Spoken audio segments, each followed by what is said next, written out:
Vértigo. La historia de una obsesión.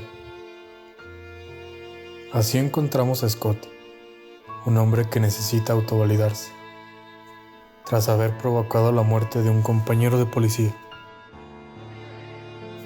Al intentar salvarle, él cayó de un edificio. Esta muerte fue de forma involuntaria, por un padecimiento que Scotty tiene llamado vértigo. Desde entonces, las alturas, las espirales y la muerte le persiguen como un fantasma. Aún así, Scotty se le propone un trabajo con un viejo amigo, Gaby, quien le pide que le siga para solucionar el misterio de un antepasado que parece poseerla, a su esposa. A pesar de las primeras resistencias de Scotty a hacer ese trabajo, al final accede a conocerla en un restaurante. Scotty vigila a una distancia prudente a la mujer de su amigo, siguiéndola a los lugares que frecuenta e intentando descifrar el enigma que esconde. Scotty ve por primera vez a Madeleine en el restaurante Ernest, en una imagen sencilla pero genial.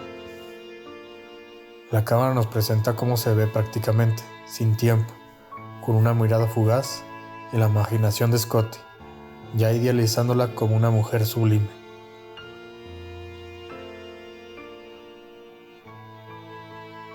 Scotty espiándola a través de una puerta entreabierta en la florería, donde Madeleine compra un ramo de flores. La cámara nos la muestra a través de un espejo cuyo ángulo visual es imposible para Scotty. Una vez más podemos ver cómo Scotty se está recreando una falsa imagen de Madeleine y empezando a enamorarse de ella. Un día la sigue a un museo, donde la ve observando una pintura de Carlota Valdés y ve la similitud entre ellas. Después de ahí, la sigue a la bahía de San Francisco, bajo el puente de Golden Gate. De repente, se arroja a sus aguas. Scotty se lanza a su rescate y la salva. En la escena siguiente, vemos a Scotty observando desde lejos a Madeleine en la cama. Suena el teléfono y mientras Scotty lo coge, Madeleine despierta azorada y confundida por la situación. Una bella Madeleine, a quien se supone que ha tenido que desnudar para ponerla en la cama, de repente la película se carga de una tensión erótica. Y ahí es cuando comienza una brillante e inesperada desconstrucción de la figura héroe, que dejará de ser el compás moral del relato para convertirse en un desquiciado antagonista.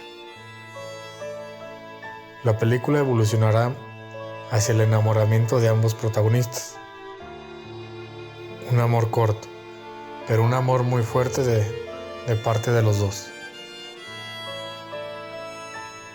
Así ocurre cuando al acompañarla al museo La Misión de San Juan, donde parece que fue albergada en sus tiempos Carlota Valdés, y en el intento de solucionar el misterio de su posesión, Scotty y ella se declaran su amor.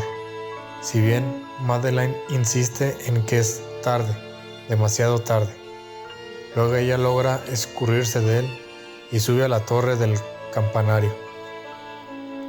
Scotty, temiendo lo peor, la persigue, pero a pesar de que se enfrenta a su temor a las alturas, se queda paralizado al subir.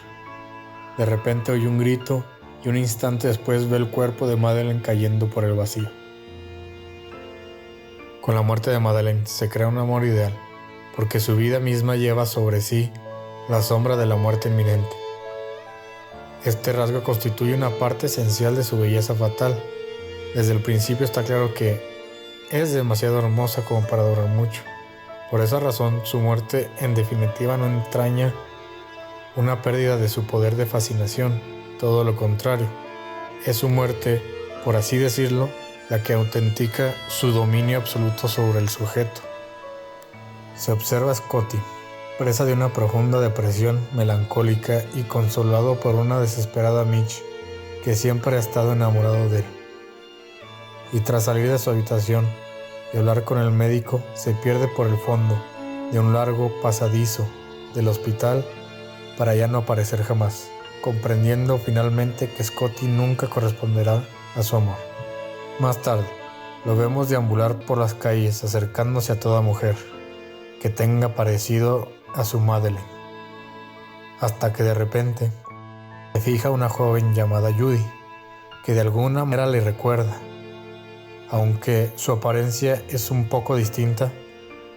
La cámara nos la presenta de perfil, con la misma música de fondo que al principio de la película nos presenta en el restaurante Ernest a Madeleine. A partir de ese momento, nos damos cuenta de que Galvin realizó una trama de hacer pasar a Judy como Madeleine y el poder arrojar a su esposa sobre la torre y así recobrar la recompensa del seguro. Porque él sabía que Scotty nunca subiría todas las escaleras por su condición. Después observamos a Scotty cómo lleva su tarea de transfiguración de Judy a Madeleine, que pretende recrear a Madeleine a través de Judy, resucitar una muerta en vida. Poco a poco, de manera obsesiva, Scotty la va transformando con todo lo que implica a Judy, no solo por saber que no es ella la que ama, sino por saber que ella fue quien representó a Madeleine para la trama de Gaby. Una Judy que, haciendo de Madeleine, se enamoró de verdad de Scotty. Hitchcock nos dice: todos los esfuerzos de Scotty para crear la mujer están presentados como si intentara desnudarla en vez de vestirla. Si bien es verdad que la tensión es erótica y que dura bastante en la película, ese desnudar creo que hay que entenderlo en un doble sentido. En primer lugar, es el esfuerzo de Scotty para arrancar a Judy su imagen y transformarla en Madeleine. Scotty la viste para arrancarle la imagen de Judy, y es en ese sentido que la desnuda. Y solo si desnuda a Judy de su imagen, puede en un segundo lugar desnudar a Madeleine. La ansiedad que se observa en Scotty tiene mucho que ver con el primer desnudo, puesto que sin él no hay segundo. En ese doble desnudar es donde radica la alta tensión erótica de Vértigo. Finalmente, cuando la transfiguración es realizada, una vez más las imágenes de Hitchcock hablan por sí mismo. Tras vestirla, calzarla, teñirle el pelo y finalmente implorarle que se haga el mismo peinado y el mismo moño de Madeleine, Scotty asiste visiblemente emocionado a la aparición de Judy Madeleine, casi como un espectro que surge de una niebla verdosa, como si realmente volvieran dentro de los muertos.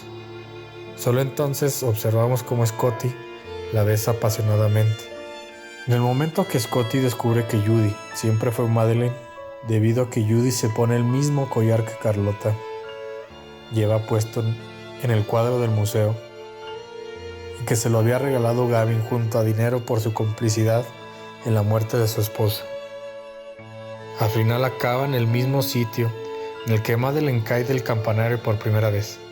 En esta ocasión, y presa de su ira, Scotty vuelve a subir con Judy al campanario para que le confiese la verdad y le narre los hechos, cosa que ella hace.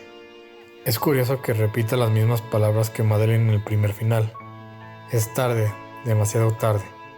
Ella no puede volver. Cuando Scotty la besa como Judy, aparece entonces una sombra siniestra, que resulta ser una monja, que asusta a Judy y la precipita al vacío. Se recoge la imposibilidad de entregarse a Judy, ya no por no ser Madeleine, sino porque Madeleine nunca existió.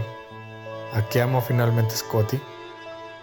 Es aquí donde adquiere sentido la sombra que surge como un espectro, y que en su definición posterior se nos muestra como una madre superiora. ¿Parece acaso esta imagen que inicialmente se nos muestra como una mancha borrosa, a modo de una emergencia de lo siniestro, y que luego nos revela que es una madre divina, ¿Esto quiere decir que ambos son castigados? Judy por ser finalmente la cómplice de Gavin y Scotty por intentar tener algo que nunca existió y renacer una supuesta muerte. La película acaba con Scotty asomándose al vacío, mirando hacia abajo, aparentemente curado de su vértigo y con los brazos ligeramente entreabiertos, final que da para que cada uno haga su hipótesis sobre qué le sucedió a Scotty.